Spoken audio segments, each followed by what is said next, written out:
The Mile High City, as Denver is known, has attracted a number of Kiwi companies as a hub for their US operations. Joining me now is Ben Richmond, who's the country manager US for Kiwi accounting software company Xero, which is one of those based there. Well, welcome, Ben. Tell me, Thank you. why did Xero choose to relocate from San Francisco to Denver? Understand it was back in 2017. Yes, we opened our first office up here in the US in San Francisco originally in 2011. And then we initially set up an office in Denver as another site as we started to expand across the US. And the things that really drew us here when we decided to make the shift for it to be America's HQ was access to top talent. It was in the Seabreeze 2021 Tech Talent Scorecard. It was one of the top 12 cities in America to get tech talent. And also a really thriving and growing tech and financial services ecosystem. So for those areas and the access to talent, plus it's an amazing place to live and work. And so, the work-life balance for employees that you can get based here in Denver. The mountains are 20 minutes from where I am here in my home office, and you can go out and ride mountain bikes, go skiing in the winter. And it's a big hub airport. So for us, serving customers and partners all across North America, from Canada through to the East Coast and West Coast, it's got a great hub airport that you can get pretty much anywhere direct. How many staff does Xero have based there now? So we don't bring out numbers, but over 50% of our US staff are here based in Denver, and about 40% of the leaders in the US business are based here in Denver. Right. And in terms of those key attributes, is the access to talent the most important?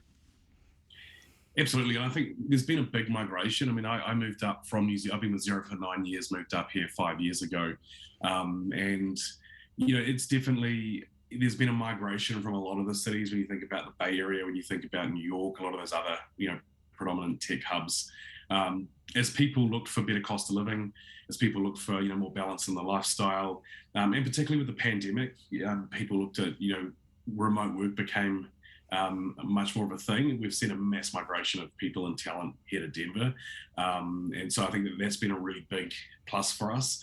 And not only that, just so many of our partners are here as well. So when we think about the ecosystem that we work with, an example like Gusto, who's a strategic partnership for payroll, they're based here in Denver as well. So. Have you actively helped the city recruit other Kiwi companies there? Yeah, we have. First up, the Denver City has an awesome program. They've just launched an actual global landing hub for businesses out in New Zealand and Australia that are looking to come here, and they were fantastic in both supporting us to get on the ground here in Denver, helping us to build access into local networks. And so we play an active role with them. We play an active role with many New Zealand and Australian companies that come up, both from one of our previous leaders was actually the New Zealand Honorary Consul General here, based out of Colorado, and myself and many of our other leaders, spend lots of time, building networks within the tech community that's here from Australia and New Zealand. But I've definitely experienced, and now the borders have opened up more. And pre-COVID, there were lots of New Zealand companies looking to land here, and so we spent a lot of time both sharing our experiences, where our first office was, the different parts of town where they can live. Obviously, the really important stuff first, but I think also making sure there's, we're helping them establish connections into both the growing network of Kiwi companies here, the city and the state that has lots of support networks to help them land here, and also help them just understand Xero was one of the pioneers when we launched here as a Kiwi company that launched here, and so many of our partners in our ecosystem have come and launched their headquarters here.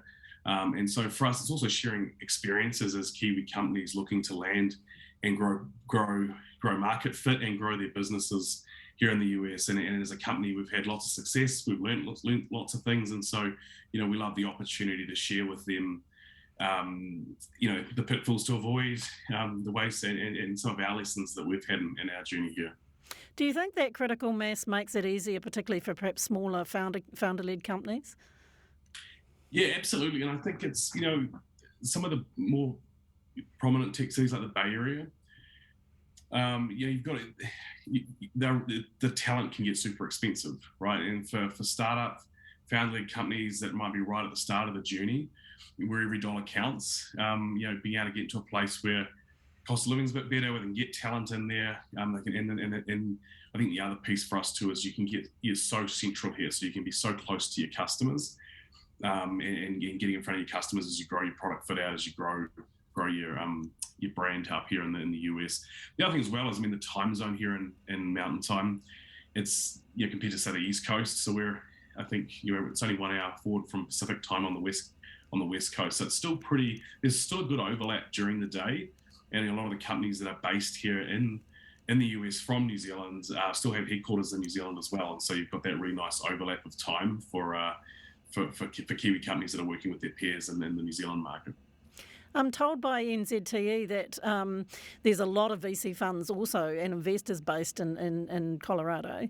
Do you think that critical mass of Kiwi companies will help them, those investors, look at potential investment in these companies operating now in the US?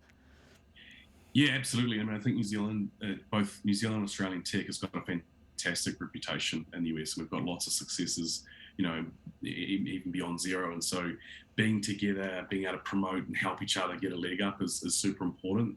And the VC fund space here is growing and growing. If you reflect on even when I got here 5 years ago or 10 years earlier, Denver was founded in sort of gold in the mountains, then moved into oil and gas in the 90s, and then tourism obviously has always started to merge with the ski fields. But now it's really seen as a tech destination, and that's growing and growing and growing. The other really interesting thing, I remember speaking to one of the key members of the team at the city that supports new companies coming in here in development. I remember catching up, and they were looking at how could they promote Denver's as a tech hub around the world, and had initially thought, do we need to look at Israel and how do we build a brand in Israel? How do we build Denver as a city for tech companies to come from Europe? And he was very pleasantly surprised at just how many companies were coming out of Australia and New Zealand. And so it's been a big focus for the Denver city to pivot and really focus on New Zealand and Australia as a place to attract tech companies and land here, and that's why they've launched that global landing program. So as someone who grew up in New Zealand, as a very proud Kiwi, it's just awesome to see that from a small country down the bottom of the world, that we are we're becoming a real material player and movement here in Denver. Right. Well, thanks very much, Ben Richmond. Awesome. Thank you.